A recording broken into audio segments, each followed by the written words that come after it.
welcome back to the channel. In this video, we are continuing our journey in the compiler design by diving into some important concepts that we haven't covered yet yesterday. So last time we looked at the different phases of the compiler with an example, the 6 phases of the compiler by using the synthesis and analysis model.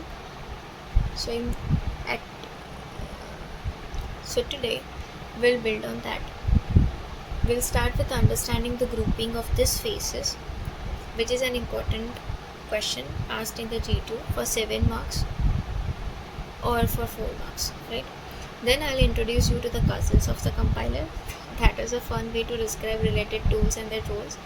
We'll also go over the types of compiler and discuss the overall path structure that ties it all together. So by this end, we'll have a quick look at the linker and loader as well, because there is one question which is asked, that is the role of linker and loader in 3 or 4 marks, right? So you're getting an overview of how these tools work with the compiler. So let's get started. Yes, so we'll start with the grouping of phases.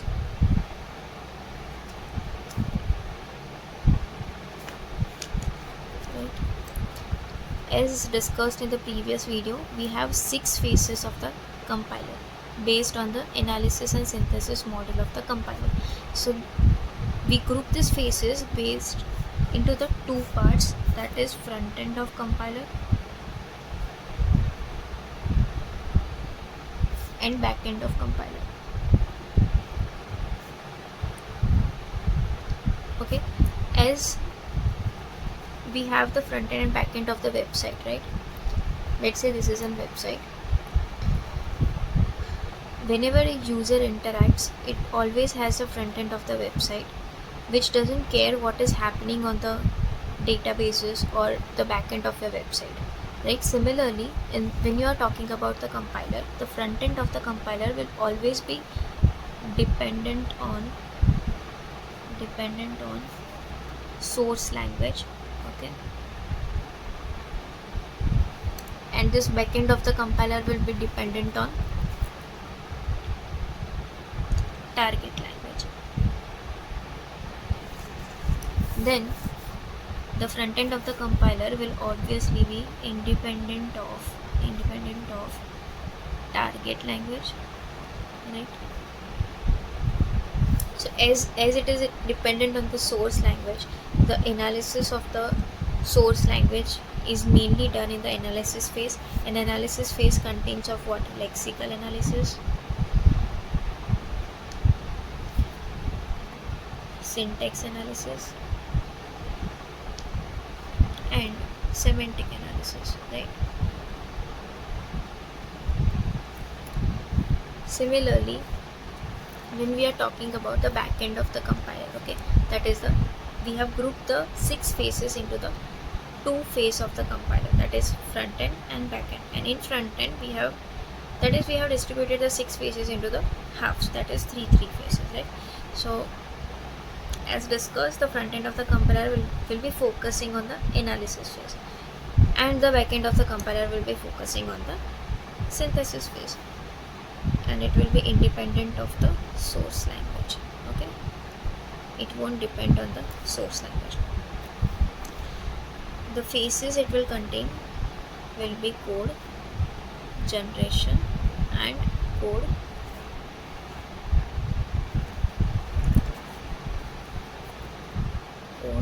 optimization, okay?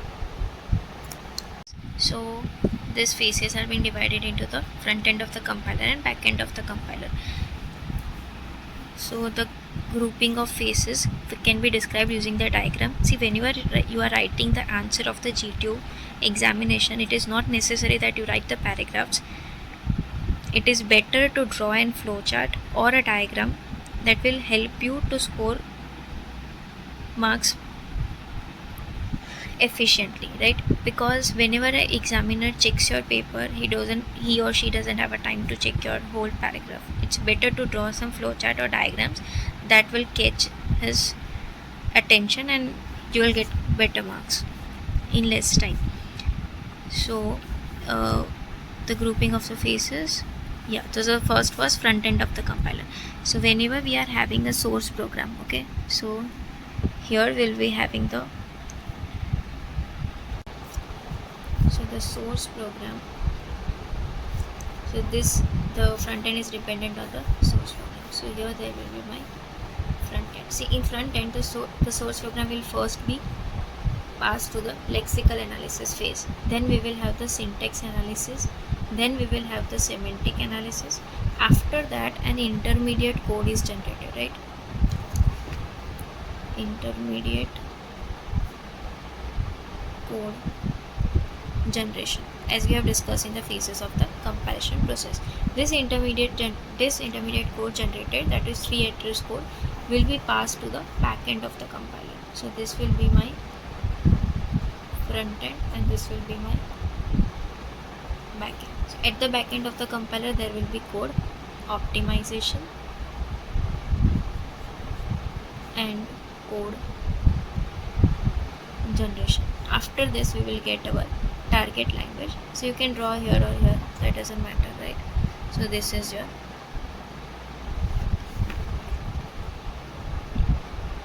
target language. So this is how the phases of the compiler are grouped into the front end and back end of the compiler. See, integrating this or separating these phases into a front end and back end has mainly given us two advantages. So the first advantages is when we are keeping the front end same, as we have grouped the analysis phase together in one front end. So by keeping this same front end and attaching this to the different backends, right? So this we are keeping this front end same and we can change the backend, right? So using that we can produce a compiler for same source language on the different machines, right? For the different machines and the same source language, right? Similarly, when we are keeping this backend same, okay, that is we are keeping the machine same and we are forming a compiler which can compile the several different source languages onto the same machine. So these are the two advantages which we get by grouping the phases into the front end and back end of the compiler. Okay, so after the grouping of phases, the next topic is cousins of compiler. See, the cousins of compiler are mainly divided. They are categorized in the context of how the compiler typically operates, right? So such contexts are basically the programs, because compiler itself is a one kind of program, such as preprocessor, assemblers, loader and link editor. So there are three cousins of compiler. The first one is preprocessor, assembler and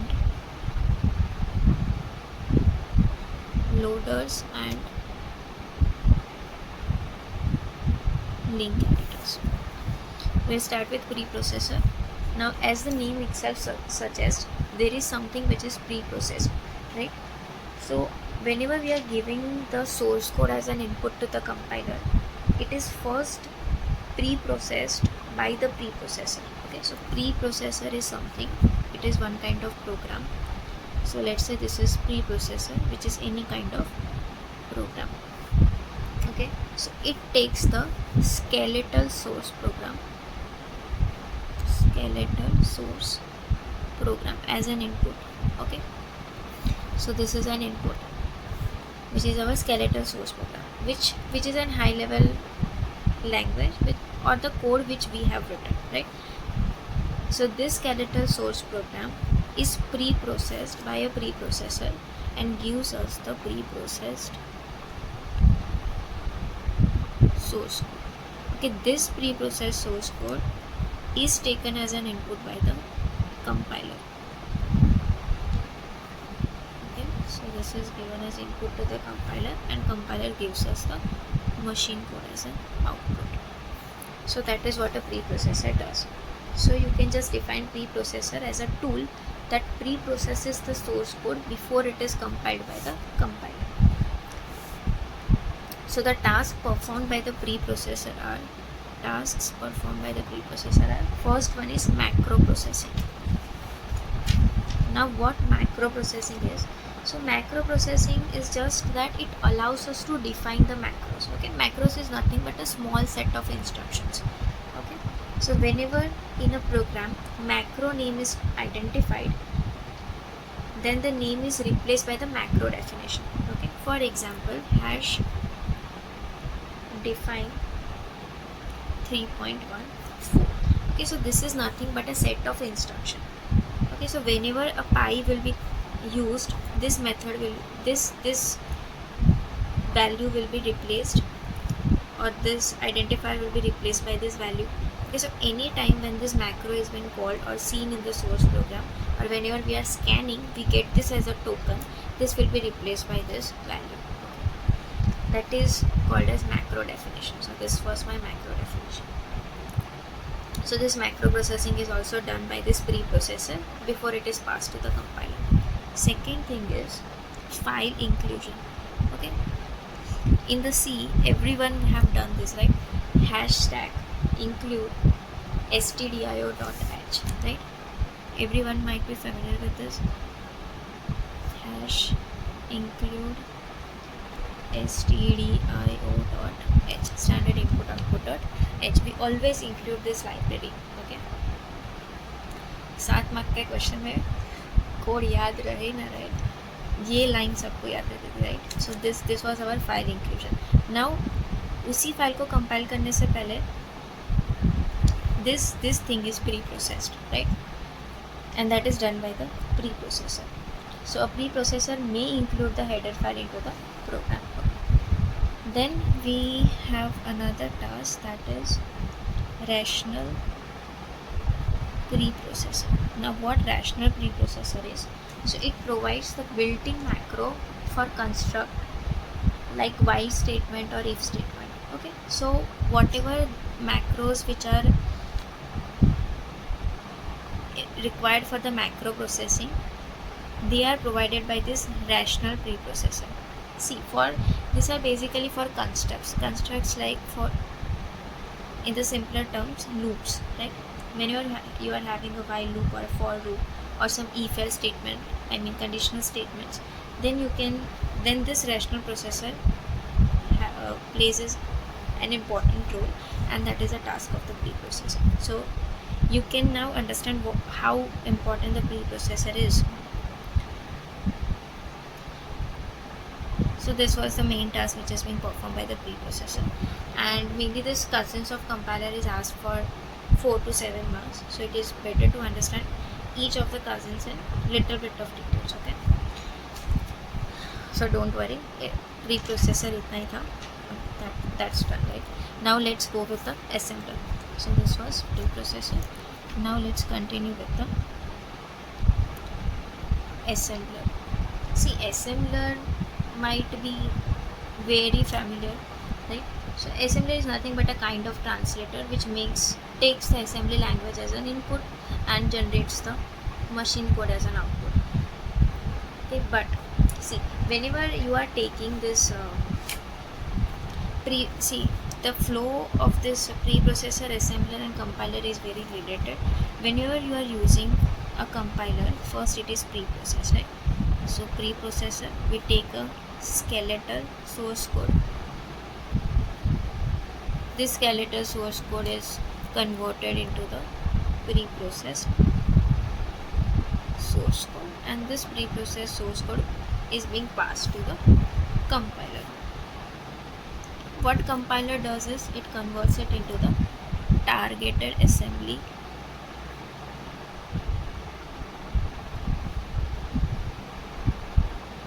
programming language, right? Or you can say the assembly code, which is also one kind of machine code. And this assembly programming, this assembly language or this assembly code is taken as an input by the assembler, and what it does is it forms a relocatable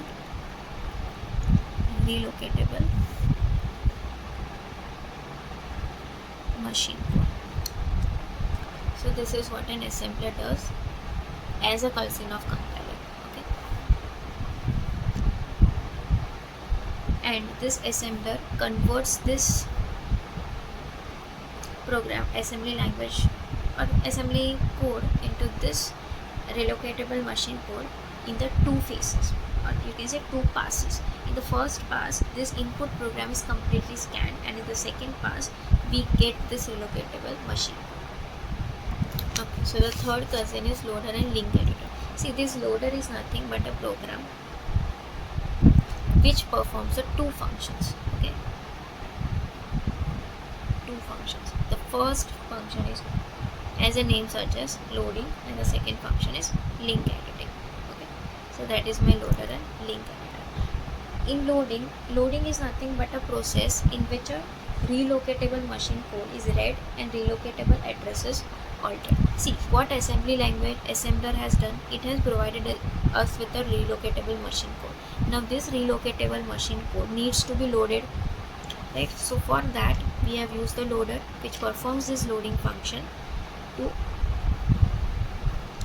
read this relocatable machine code. And then, so the first thing is reading relocatable machine code. Okay, and the second thing is relocatable addresses will altered. Okay, now when we are it is obvious that when you are reading some code, its address will always be altered. Second is link editing. So in link editing, we make a single program from several files. Okay, see, these several files of the relocatable machine code will be loaded. Okay, so it is necessary that we make a simple program. Okay, single program. So link editing is nothing but making a single program from several files of relocatable machine code. Understandable? I'm just clearing it once again. The function of this loader and link editor is nothing but to load and edit the links between this loaded relocatable machine code. Okay, so the relocatable machine code which was provided us by the assembler, that is being loaded, that is read by using the loader, and after that we make a single program for this several files of the relocatable machine code. That is what loader and link editor does. Okay, see, loader and link editor, will discuss this loader and link into the detail in the later section, because it is an important question. Just now understand it further brief so that you can write the answer of this cousins of compiler. Starting with the next topic, that is types of compiler. I'll just give you an overview of the types of compiler, that what are the types of compiler. So the compiler has the first type of compiler is one pass compiler. Okay, second type of compiler is two pass compiler. Third type of compiler is cross compiler. Fourth one is native code compiler. Okay, and the fifth one is incremental compiler. Okay, so the 5 types of compiler. You can represent this diagram in the examination also. It's up to you. We'll start with the incremental compiler. See, as the name itself suggests, that is there is going to something which is going to be incremented, right? So here in the incremental compiler, it is one kind of compiler which performs a recompilation of only the modified source code rather than compiling the whole source program. Okay, see, I have the 58 lines of code, or let's say 158 lines of code. Okay, and I have just modified one thing, that is I have just added the semicolon to my statement, let's say on line number 78. Okay, so if I'll compile the whole source program, I'll have to start from the beginning and go to the end, although there is no change in the whole source program except this line. Okay, so this is just waste of time and it lowers the efficiency. But in the incremental type of compiler, when you are using this incremental compiler, it modifies only the it recompiles only the modified source code, okay, rather than this compilation of the whole source program. So what are the features of this incremental program? That is, it tracks the dependencies between the output and the source program, okay, and it produces the same result as the full recompile, because it is compiling only the modified source code, and that is the only change we will get if we recompile source code as a whole, right? It performs a less tasks than the recompilation, and it increases the effectiveness, and it is also easy to maintain. Fine, let's go to the cross compiler. See, when we are talking about the compiler, we will have three types of language. So the language which will be involved in the compilation process, the first one is the source language, which is our input. Second one is our target language, which is our output. Third one is implementation language. Okay. Implementation. See, implementation language is nothing but the language in which the compiler is written. Okay, so this was my source, this is my target, and this is my compiler. So the language in which this compiler is written is my implementation language. See, so there may be a case that all these three languages are different. So in other words, we can say that there may be a compiler which run on one machine, okay, and produces the target code for another machine. Okay? So such compiler is called the cross compiler, because it is running on some machine and it is providing the target for some another machine. So thus, by using this cross compilation technique, platform independency can also be achieved. Okay, so you can achieve the platform independency because it won't depend on the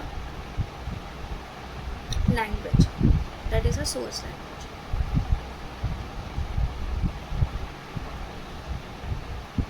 See, we usually represent this cross compiler as a T. This is my source language. This is my source language, this is my target language, and this will be my implementation language, which is my compiler. Okay, so when, let's say, so when I am making the cross compiler, how I will make the cross compiler?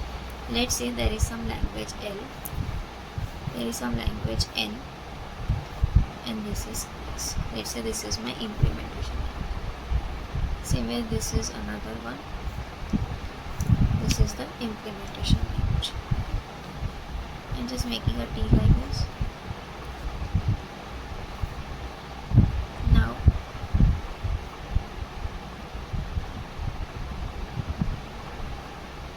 see, I can make this. If I have the compiler on the same machine, right?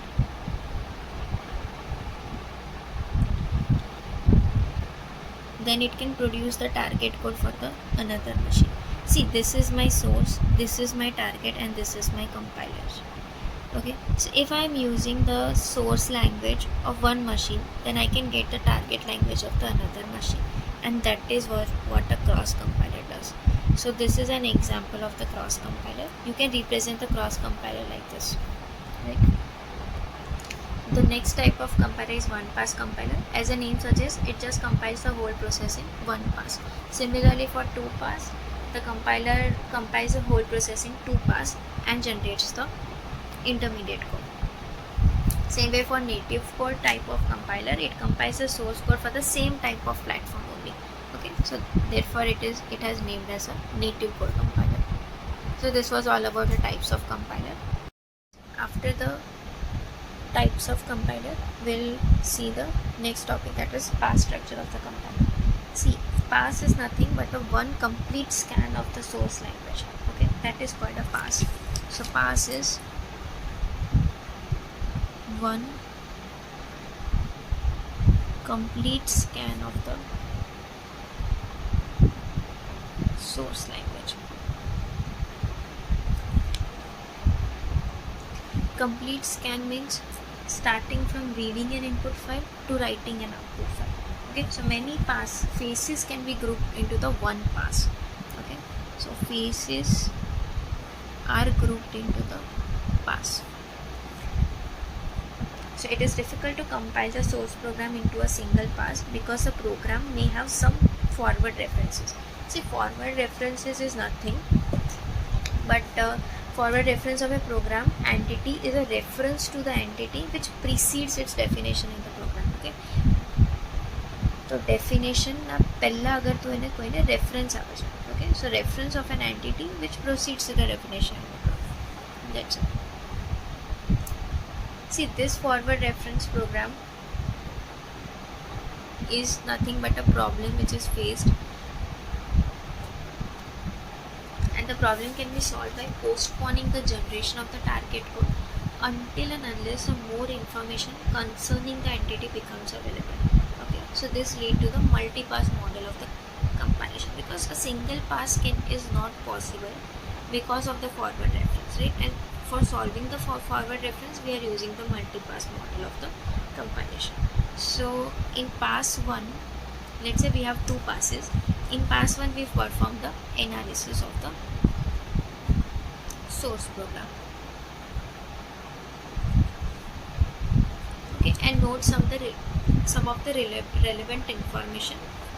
And then in the second pass, we generate the target code using the information which we noted in earlier pass, that is pass 1. So see, the effect of reducing this number of phases is that it is desirable to have a few passes because it takes time to read and write the intermediate file, right? And if we group several phases into one pass, then memory requirement will also be leveraged. Alright, so at the end, let's see the overview of the role of the linker and loader.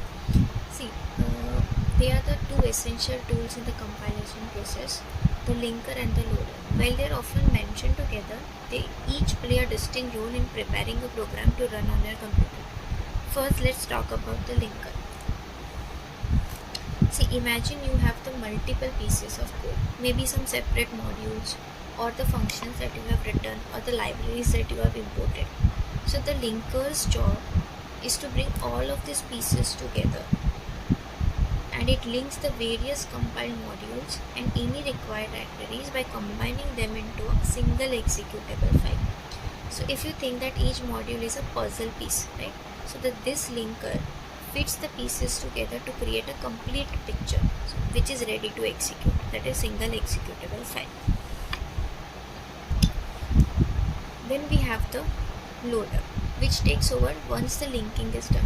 Okay, so the loader's job is to load this executable file into the memory. Okay, so it can be run by the operating system. See, these roles are important as it is asked for 3 to 4 marks in your GHU exams. So the first role is load executable file into the memory so that we can run on the operating system. Then it prepares the program by allocating a memory for it. Okay. Then it set up the necessary addresses and handle any initialization which is needed to get the program ready to the execute. Right. So in simple terms, if the linker creates the final product, the loader sets it up and makes it sure that it is ready to launch. So to sum up, the linker assembles all the pieces and the loader gets that final piece into the memory so it is ready to run. So together they are the key players in turning your code into a working program. Alright everyone, that wraps up our today's topics. Now you know about grouping of compiler phases, the cousins of the compiler, types of compilers, pass structure, and we even touched on the basics of the linker and loader. In the next video, we'll dig into the interpreter, assembler and the compiler in detail along with the differences between them. Plus, we will do a side-by-side comparison to see how they all fit together in the comparison process. So, if you want a solid understanding of this tool, make sure to stay tuned. And as always, drop your questions in the comments. I would love to help. And remember, I'll also be informing you about the symbol table management and the error recovery, which we have just taken the brief in the phases of the compiler. So see you all in the next one. Thank you.